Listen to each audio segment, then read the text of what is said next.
Namaste students.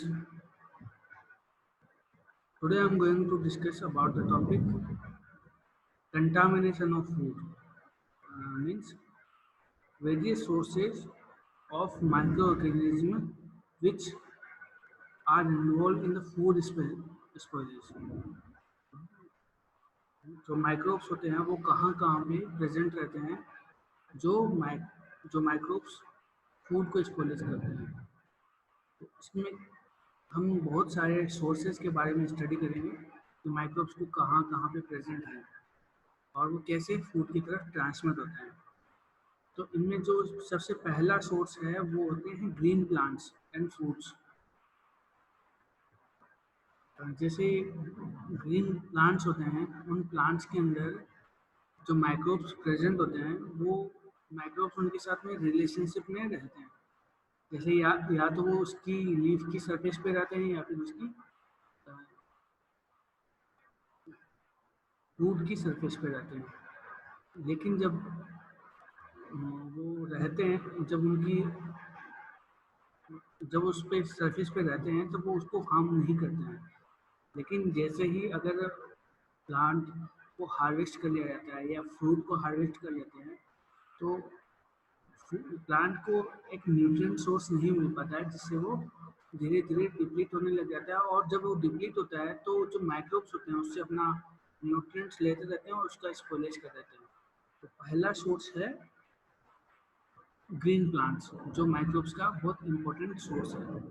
तो या तो वो उसकी लाइव कंडीशन में रहते हैं या फिर हार्वेस्टिंग की कंडीशन में ये माइक्रोब्स उसके ऊपर प्रेजेंट रह सकते हैं।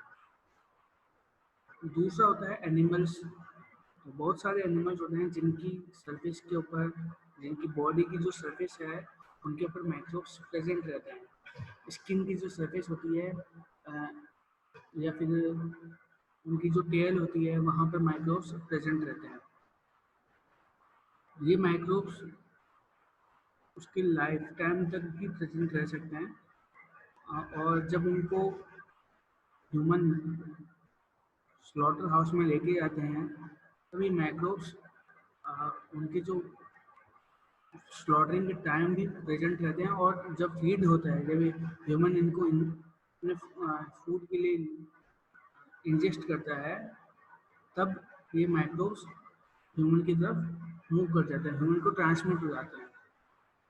इसी तरीके से सीवेज होता है। सीवेज के अंदर ई कोलाई जो बैक्टीरिया होता है वो सबसे ज़्यादा प्रेजेंट रहता है। और ये ई कोलाई कोलीफॉर्म बैक्टीरिया होता है जो हमारी बॉडी के लिए बहुत ज़्यादा हार्मफुल होता है। तो इस टाइप से ये जो माइक्रोब्स होते हैं वो पेट की से रिलेटेड जो बीमारियां होती है वो कोज करते हैं। लेकिन जब फूड मटेरियल इनके कांटेक्ट में आता है, जैसे कि कई लोग होते हैं जो सीवेज के अंदर ही क्रॉप्स को ग्रो करवा देते हैं और फूड मटेरियल ग्रो करवा देते हैं, तो यहाँ पे बहुत सारे बैक्टीरिया, फंजाई, ये सब कुछ रहते हैं। तो वहाँ पे जो माइक्रोब्स होते हैं, वहाँ पे ये माइक्रोब्स इन सीवेज से प्लांट की तरफ ट्रांसमिट हो जाते हैं और प्लांट से फिर ये ह्यूमंस को ट्रांसमिट होते हैं और बहुत सारी बीमारियाँ कॉज करते हैं।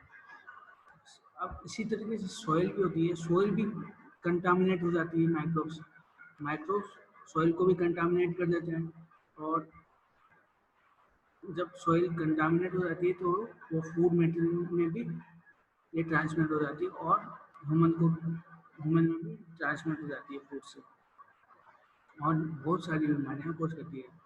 इसके अलावा वाटर होता है। अगर वाटर फ्रेश वाटर होता है, फ्रेश वाटर के अंदर माइक्रोब्स कम होते हैं। लेकिन जब वाटर कुछ जैसे सी वाटर होता है, सी वाटर के अंदर बहुत सारे पानी, गंदा पानी, वेस्ट वाटर अगर डिस्पोज करते हैं तो वो सी वाटर भी कंटामिनेट हो जाता है।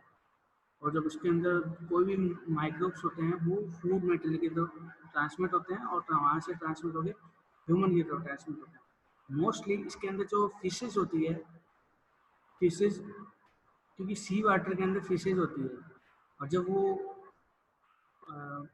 वेस्ट वाटर जब सी वाटर के अंदर ट्रांसमिट होता है तो जो फिशेज होती है, जो मछलियाँ होती है, उनको एग्जॉस्ट कर लेती है, वो माइक्रोब्स को भी एग्जॉस्ट करती है, जिससे क्या होता है वो माइक्रोब्स उनके अंदर एंटर हो जाते हैं, और जब ह्यूमंस उनको एज ए फूड लेते हैं तो वो माइक्रोब्स उनकी तरफ भी ह्यूमंस को भी मूव कर जाते हैं, ट्रांसमिट हो जाते हैं।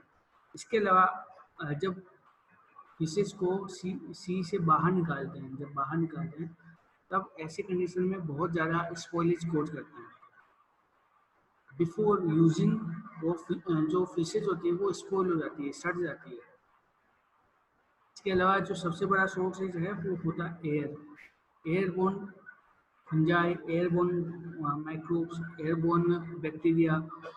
ये जो बैक्टीरिया और फंगाई होते हैं वो बहुत ज़्यादा एयर के अंदर प्रेजेंट रहते हैं, और एयर से ये डायरेक्ट नहीं आते हैं, या तो वो वाटर ड्रॉपलेट्स के साथ ये माइक्रोब्स मूव करते हैं, या फिर ये जो डस्ट पार्टिकल्स होते हैं उनके साथ में एयर के अंदर प्रेजेंट रहते हैं, और फिर ह्यूमंस को या फूड मटेरियल्स को ये कंटामिनेट कर देते हैं।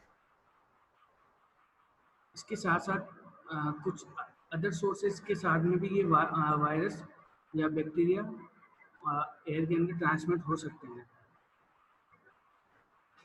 जैसे स्प्रे होता है, स्प्रे से भी ये ट्रांसमिट हो सकते हैं।